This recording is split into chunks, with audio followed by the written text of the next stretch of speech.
안녕하세요. 정진 엔진 보링입니다.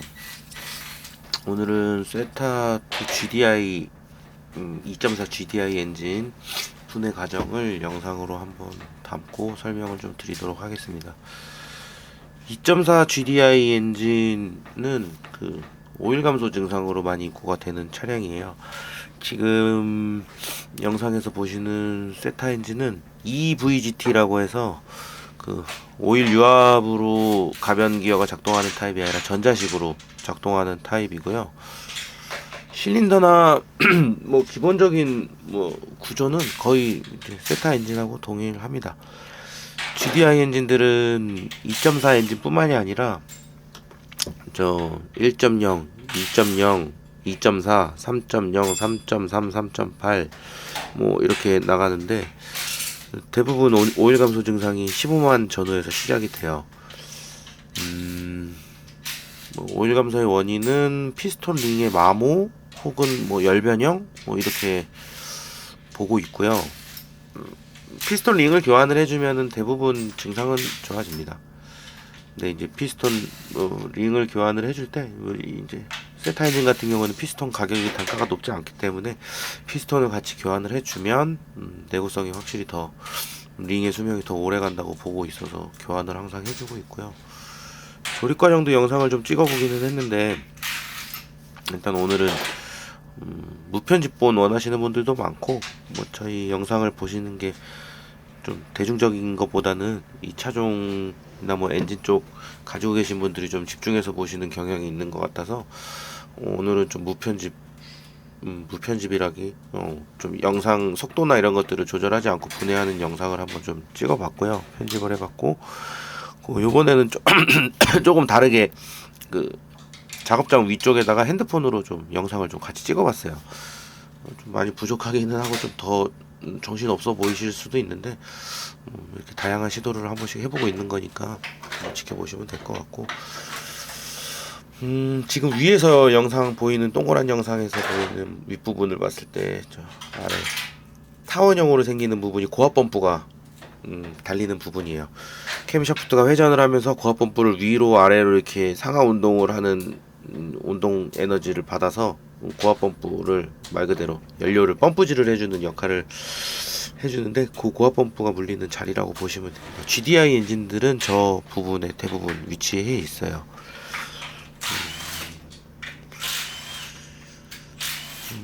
생김새가 일반 세타 엔진보다 하고 프론트 케이스 부분이 약간 다릅니다. EVGT 방식이다 보니까 앞에 그 가변 기어가 전자식으로 들어가는데 그거를 작동시켜주는 센서가 앞쪽에 들어가고 그 이외에 나머지 것들은 대부분 비슷해요. 피스톤도 호환이 되는 걸로 알고 있고 실린더도 실린더 자체는 원동기 형식이나 이렇게 써 있는 것들이 다 같습니다. 그래서 큰 특이점은 없고 조립하는 과정에서도 뭐 큰 차이는 없어요.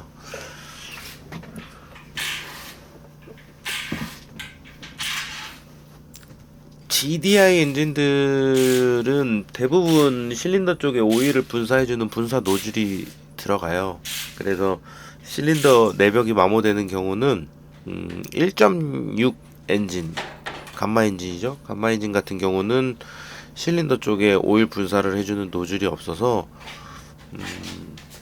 실린더 스커핑 증상이 같이 생기는 편이에요. 그래서 소음도 발생을 하는 경우가 많고 그리고 저희가 많이 작업하는 2.0 누 엔진, 누 GDI 엔진도 실린더 쪽으로 오일을 분사해주는 노즐이 들어가질 않습니다. 그래서 그 차도 마찬가지로 피스톤 스커핑 증상으로 소음과 오일 감소 증상이 같이 동반이 되는 타입이고요.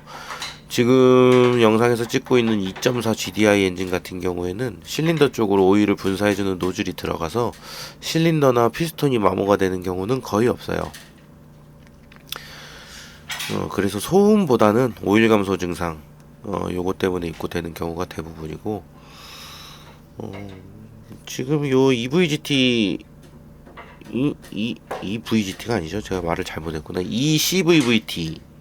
EVVT라고도 하는데 어쨌든 그 VVT라고 하는 게 가변 기어라는 용어의 약자인데 그 VVT가 전자식으로 작동되는 타입이 이제 신형 타입으로 보는데, 요거는 아마 리콜 대상인 엔진은 아닐 거예요. 요 이전에 세타 엔진, 구형 세타 엔진처럼 생긴 그냥 오일 유압으로 작동되는 CVVT 엔진 같은 경우는 뭐 크랭크 샤프트나 이런 쪽으로 리콜 명령, 리콜이 아니라 평생 무상 보증으로 해당이 되는 엔진인데, 실제로 오일 감소 증상은 서비스 센터에서 AS가 안 되는 것 같더라고요. 저희 쪽으로 많이 오시는 거 봤을 때는 그런 부분들이 있고,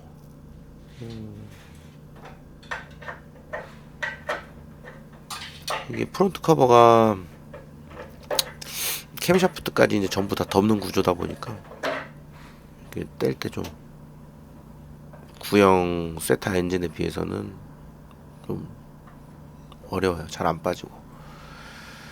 근데 저게 이제 오일이, 그러니까 실리콘 처리가 되는 부분이다 보니까 함부로 이렇게 막 드라이버를 너무 과감하게 넣어서 제끼거나 그러면 그 실리콘 닿는 부분이 찍혀서 실리콘이 꽉 눌리지 못하는 경우가 있어서 최대한 조심스럽게 떼어내는 거고요. 이렇게 프론트 카버를 분리하면 타이밍 체인이 보이죠. 왼쪽, 오른쪽 앞에 들어가는 CVVT 기어가 생김새가 약간 다르죠.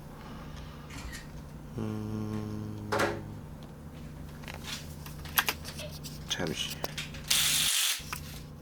요게 이제 타이밍 가변 역할을 해주는 이제 타이밍 기어입니다. CVVT. 왼쪽하고 오른쪽하고 생김새가 약간 다르죠. 왼쪽은 배기 밸브인데 오일 유압으로 작동이 되는 타입이라 오일 컨트롤 밸브가 별도로 이제 들어가고요. 왼쪽가 보통 여기서 이제 사진 정면을 봤을 때 좌측에서 꽂히는 그 오일 컨트롤 밸브가 있어요.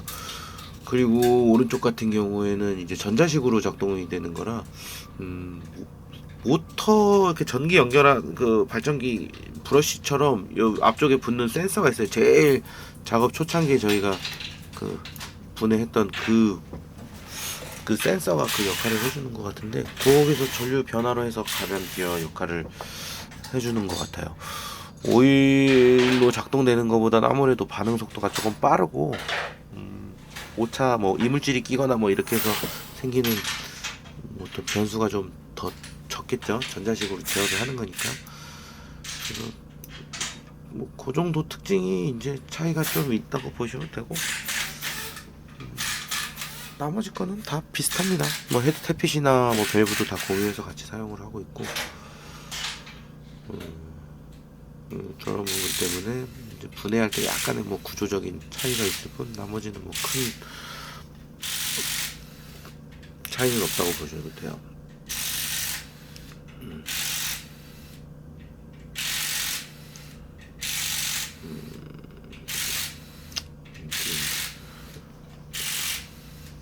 샤프트를 분해하기 위해서 볼트를 제거를 하고 있고, 영상을 빨리 감기를 안 하니까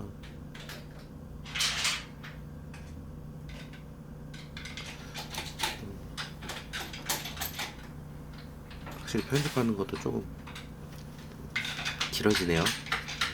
어차피 별 내용 없는 부분들이라 말로 설명하는 것도 뭐 크게 더 이상 할 건 없고, 뭐 순서대로 캠샤프, 전에도 항상 말씀드리지만 요 캠샤프트는 흡기력 이렇게 구분해서 꽂아주고, 캠샤프트를 고정해주는 캡 같은 경우에는 다 제 자리가 있습니다. 제 짝이 있고, 그래서 그 자리에 그대로 이제 꽂아줘야 되는 거고, 람다 엔진 같은 경우에는 헤드볼트 토크 문제로가 많죠. 토크 문제로 입고되는 경우도 많고, 그 부분 때문에 무상 수리 기간도 연장이 들어갔고, 근데 세타 엔진은 헤드볼트 쪽으로 문제가 생기는 경우는 뭐 거의 없어요. 그래서 볼트는 굉장히 짱짱하고 토크도 굉장히 잘 나오는 편이고, 그래서 볼트를 끌을 때 힘을 많이 줘야 끌리는 엔진 중에 하나입니다. 여기서 설명해 드리는 2.4 GDI 엔진과 2.0 MPI 엔진의 또 차이 중에 하나가 지금 저기 보면 오일 파란색 오일 필터가 있는데 그 위쪽으로 뭐 구멍이 두 개가 뚫려 있죠. 저게 오일 쿨러예요. 오일 쿨러 이제 뭐 냉각수로 이제 오일을 식혀주는 역할을 해주는 쿨러고, 저희가 작업을 하면서 오일 쿨러가 손상이 돼가지고 입고된 차량이 딱 한 번 있었는데, 보통은 오일 쿨러가 손상되면 오일 압력이 냉각수 압력보다 높기 때문에 냉각수 라인 쪽으로 엔진 오일이 많이 넘어가요. 그래서 라디에이터나 뭐 호스나 뭐 이런 쪽으로 오일이 섞였다 그러면 저 쿨러가 나갔다고 보시면 되고요. 부속값이 그렇게 비싼 편은 아닙니다. 뭐 한 6만원 전후? 5만원에서 6만원 정도 하는 걸로 알고 있는데, 예전에 삼성에서 나왔던 차량들 오일 쿨러 저 가격이 한 5, 60만원 했던 거에 비하면 엄청나게 저렴한 거죠. 그래서 작업할 때 뭐 한 번 정도 교환을 해주시는 것도 나쁘지는 않은 부품이기는 해요. 근데 다른 부품들에 비해서 저 쿨러가 그렇게 잘 터지지는 않는 것 같더라고요. 다른 차종들에 비해서. 디젤 차량들은 저것 때문에 엔진까지 망가져가지고 입고되는 경우들이 많은데, 저는 세타 엔진에 들어가는 오일 쿨러는 내구성이 아주 나쁘지는 않지만 터지기는 터집니다. 그러면 이제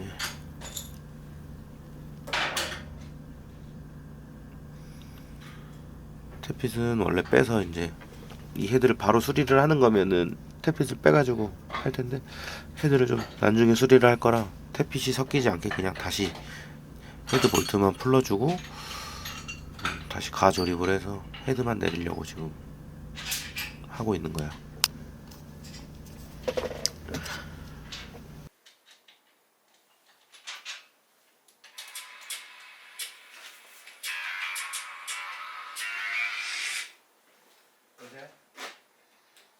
네, 이제. 네.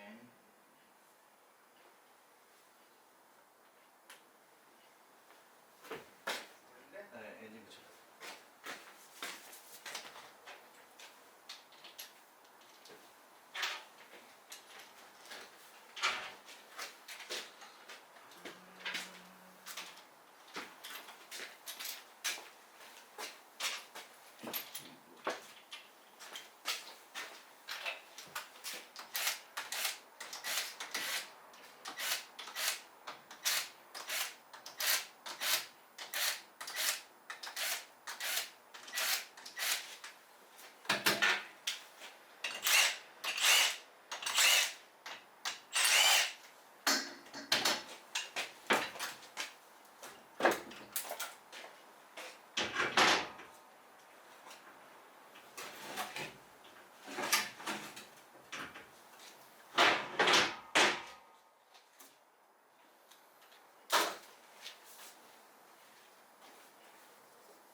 이제 헤드를 내리면 실린더를 확인할 수 있는데, 저기 지금 보면은 아랫부분 위에부분 6시 방향과 12시 방향 이게 좀 노랗게 카본이 안 쌓여 있는 부분들이 보이시죠?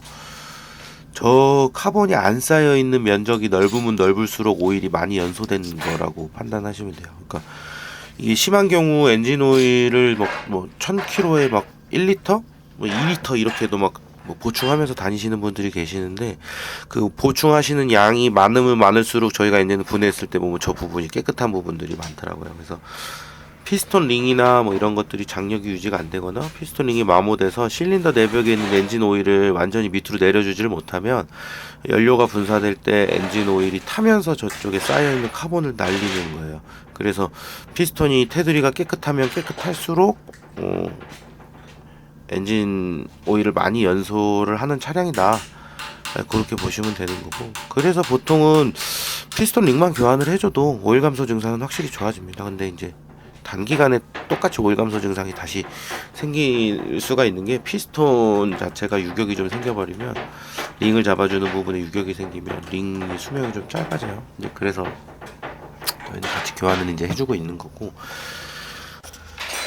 그리고 이제 오일을 보충하면서 다니시는 분들이 꽤 많아요. 그러니까 단기간에 어쨌든 수리할 수 있는 뭐 시간적인 여건이나 뭐 금전적인 여건이나 이런 것들이 되지 않아서 오일을 계속 보충하면서 길게는 뭐 몇 년을 보충하면서 다니시는 분들이 계시는데, 그런 분들의 또 특징이 뭐냐면은 배기 촉매 쪽이 문제가 많이 생깁니다. 그래서 오일을 상식적으로 생각을 하셔도 연료보다는 오일이 점도가 훨씬 높잖아요. 연료가 타고 나오는 그 카본 슬러지보다 오일이 타고나 연소됐을 때 생기는 카본 슬러지가 훨씬 더 커요. 양도 많고. 그러다 보니까 그런 카본 슬러지들이 배기 촉매 쪽에 쌓이게 되면은 나중에 촉매 쪽 기능 저하 혹은 이제 촉매를 교환하셔야 되는 상황이 생기는 경우가 있죠. 촉매가 막혀서 출력이 제한되거나. 최근에 작업한 차량도 뭐 그런 차량이 한 대 있었는데, 촉매가 재생 촉매는 하자율이 너무 높고 신품 촉매도 너무 비싸요. 그래서 어쩔 수 없이 재생 촉매를 사용하기는 하는데, 촉매 때문에 엔진이 또 망가져서 다시 재입고되는 경우들도 있고, 그래서 가능하면 뭔가 오일 먹는 증상이 생겼을 때는 초반에 해결을 하는 게 좋다. 그래서 보충을 하면서 양을 유지하면 기계적인 데미지는 적겠지만 엔진 이외의 다른 부분 쪽에 배기 순환 장치, 배기 장치나 이런 쪽에도 또 문제가 생길 수가 있기 때문에 오일 먹는 증상을 체크를 하셨다고 하면은 가급적이면 빨리 수리를 하시는 게 좋습니다. 그리고 오일도 마찬가지로 GDI 엔진 같은 경우는 합성유를 넣어주시는 게 좋고, 고RPM을 가급적이면은 자제하시고, 그러면 오일 연소나 이런 것들이 좀 덜 돼요.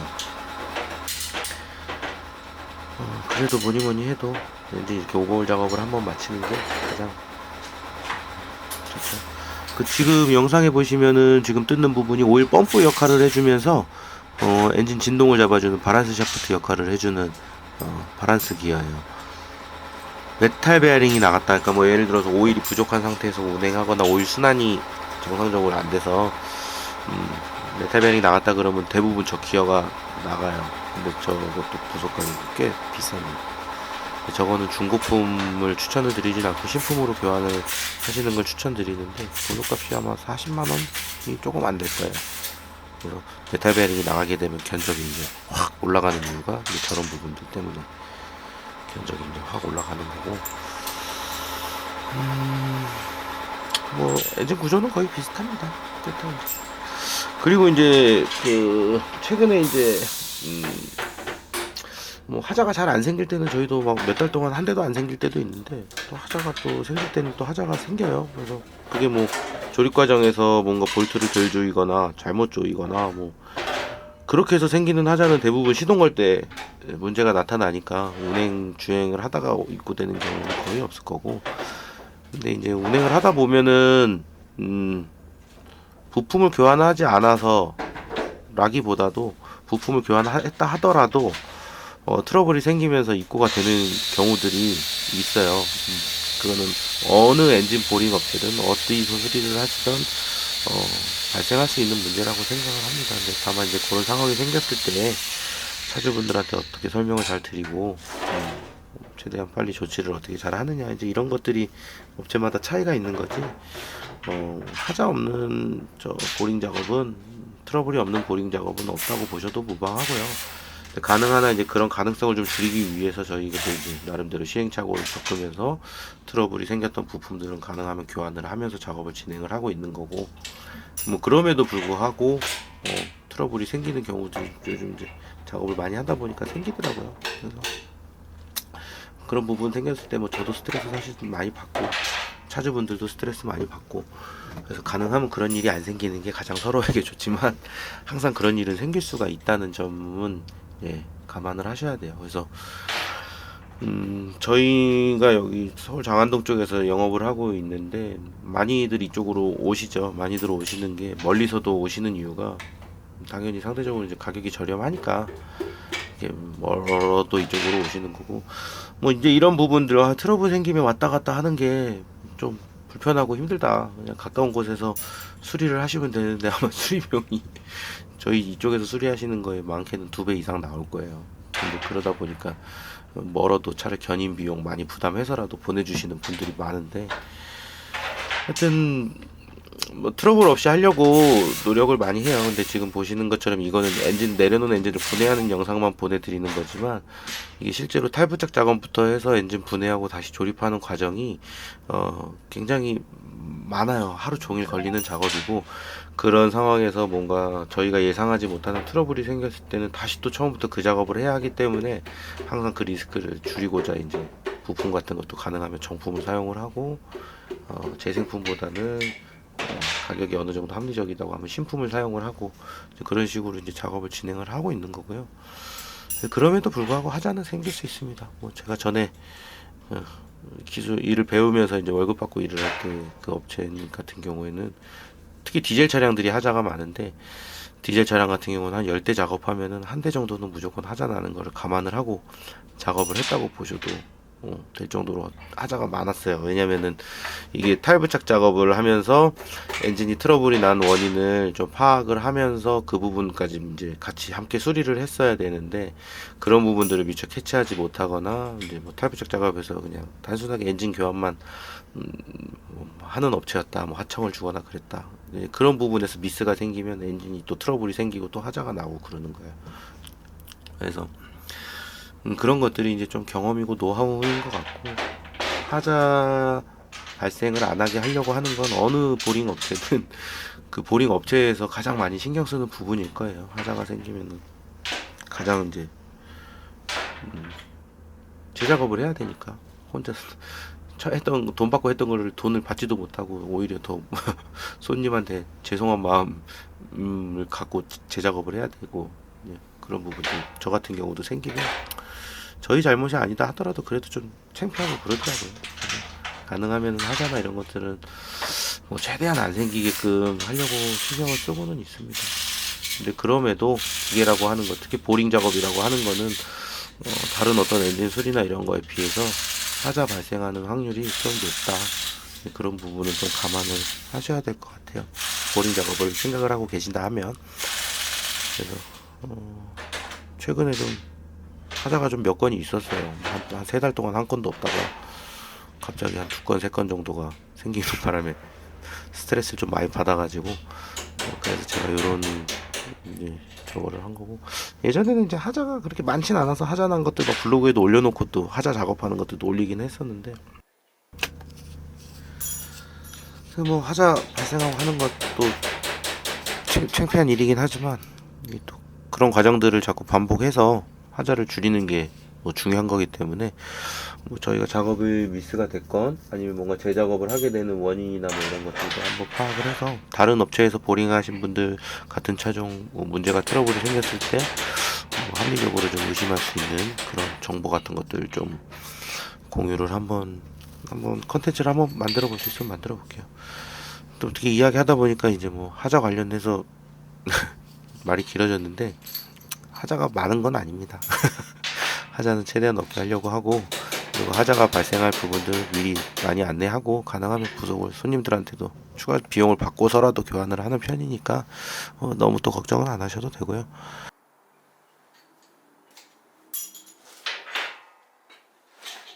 피스톤 스커트를 보면은 MPI 엔진과 다르게 좀 깨끗하게 나오는 거를 볼 수 있는데 이 GDI 엔진들 말씀드렸던 대로 실린더 쪽으로 오일 분사해준 노즐이 들어가다 보니까 스커트가 마모가 되는 경우는 거의 없어요. 그리고 지금 이렇게 피스톤 테두리 부분이 이렇게 깨끗한 거는 아까도 말씀드렸다시피 이제 엔진 오일이 많이 연소가 되었다. 원래 저렇게 9시나 3시 방향, 뭐 4시 방향처럼 카본이 거무게 어느 정도 쌓여 있는 게 정상적인 상황입니다. 그리고 지금 오일을 공급해주는 오일링 쪽에도 카본이 많이 쌓여 있고 그래도 스커트는 깨끗하죠. 실린더도 당연히 깨끗하고요. 이 차 키로수를 얼마나 탄 차량인지 제가 체크를 못했는데 뭐 어쨌든 지금 이 정도 주행을 한 차량의 실린더 내벽이 저 정도면 상당히 깨끗한 거라고 볼 수 있어요. 헤드는 불완전 연소가 되면서 오일이 타면서 그을음이 좀 많이 생긴 상태고요. 2.4 엔진 뿐만이 아니라 뭐 엔진 오일 먹는 증상은 어떤 차종이든 이렇게 오버홀 작업 들어가면서 뭐 실린더를 보링을 하거나 뭐 피스톤을 교체하거나 뭐 이런 식으로 오일 관련된 부분들 수리를 하면 오일 먹는 증상은 확실히 좋아집니다. 2.4 GDI 엔진 같은 경우는 이제 실린더 쪽으로는 오일 노즐이 들어가는 타입이라 실린더 보링 가공까지는 보통 견적에 포함시키지는 않고요. 사실 이제 실린더를 제 실린더를 사용을 하는 게 가장 좋아요. 보링 가공을 한다는 건 어쨌든 재생 수리를 하는 건데 하자 발생이 그렇게 막 많지는 않지만 가능하면은 기존 실린더를 사용하는 게 좋지만 어쩔 수 없는 상황에서는 그냥 사용하는 것보다는 당연히 보링 작업을 하는 게 훨씬 낫겠죠. 오늘 이제 영상은 요 정도에서 마무리를 하겠고, 오늘 중간에 좀 이제 보링 관련된 부분으로 좀 내용이 좀 불필요할 수도 있는 내용이 조금 길어졌는데 최근에 좀 느낀 부분이 있어가지고 제가 좀 말씀을 드려봤고요. 요거 조립하는 영상을 저희가 찍어 놓은 게 또 있어요. 그것도 가능하면 빠른 시간 안에 편집을 해서 비슷한 시기에 같이 올리도록 하겠습니다. 2.4 뭐 조립하는 과정이 뭐 세타 엔진 그 전에 영상 올렸던 거랑 뭐 크게 차이는 없지만 그래도 이제 피스톤 생김새나 이런 것들이 약간씩 다르기 때문에 이번에도 그것도 위아래로 영상을 찍어 봤으니까 이 부분에서 이제 조립되는 영상도 보실 수 있으실 것 같아요. 오늘 영상은 여기서 이제 마무리 짓도록 하겠고요. 오늘도 영상을 끝까지 시청해 주셔서 감사드립니다. 다음에 또 다른 영상으로 찾아뵙겠습니다. 감사합니다.